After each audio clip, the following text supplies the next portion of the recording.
मुल्क भर की तरह सूबाई दारुल हुकूमत कोयटा में भी पेट्रोलियम मसनूआत की कीमतों में हालिया बड़े इजाफे ने शहरियों की मुश्किलात में मजीद इजाफा कर दिया है। पेट्रोल और डीजल की कीमतों में यकदम इजाफे के बाद ट्रांसपोर्ट के किराए बढ़ने लगे हैं, जबकि रोज़मर्रा अशिया खुर्दनोश की कीमतों में भी इजाफे का खदशा पैदा हो गया है, जिस पर शहरियों ने शदीद तशवीश का इजहार किया है।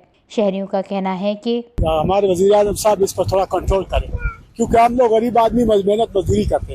मजदूरी में घर पाए चलाएंगे या पेट्रोल डालें, हमने तो मजबूर है कि मोटरसाइकिल चलाएं, क्योंकि अभी तो वो साइकिल भी नहीं है, जो साइकिल भी इतने महंगे कि वो भी बस में नहीं है कि जो बंदा खरीद के साइकिल चलाए। इसलिए हुकूमत को चाहिए मेहरबानी करे कि हम लोग आवाम पर कि थोड़ा सस्ता करें। सर ये तो सरासर ज्यादती है, हुकूमत अपने अखराजात कम नहीं कर रहे, आवाम पे मजीद और दबाव डाल रहे, तो हम लोग तो पिस रहे सर, और क्या कह सकते। गरीब आवाम जो 1000 रुपए कमाता है दिन में, वो 322-23 रुपए का पेट्रोल कैसे डाले, चीज और भी बढ़ा रहे, तो अभी हम लोग क्या करें।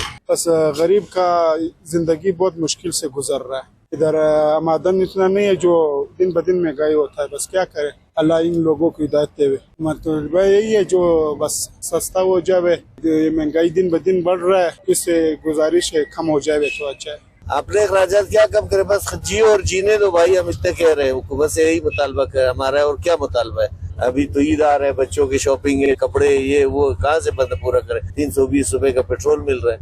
माहिरीन माशियात के मुताबिक ईंधन की कीमतों में इजाफे से मुल्क में महंगाई में मजीद इजाफा होने का खदशा है और इसका बराह रास्त असर कम आमदनी वाले तबके पर पड़ता है। कोयटा के शहरियों ने हुकूमत से मुतालबा किया है कि पेट्रोलियम मसनूआत की कीमतों में इजाफे को वापस लिया जाए या आवाम को रिलीफ देने के लिए खुसूसी इकदाम किए जाएं, ताकि महंगाई के इस तूफान से आवाम को कुछ रिलीफ मिल सके। शहरियों का कहना है कि अगर पेट्रोल की कीमतों में मुसलसल इजाफा जारी रहा तो न सिर्फ ट्रांसपोर्ट बल्कि कारोबार और रोजमर्रा की जिंदगी के तमाम शोबे शदीद मुतासर होंगे। वश न्यूज़, कोयटा, बलूचिस्तान।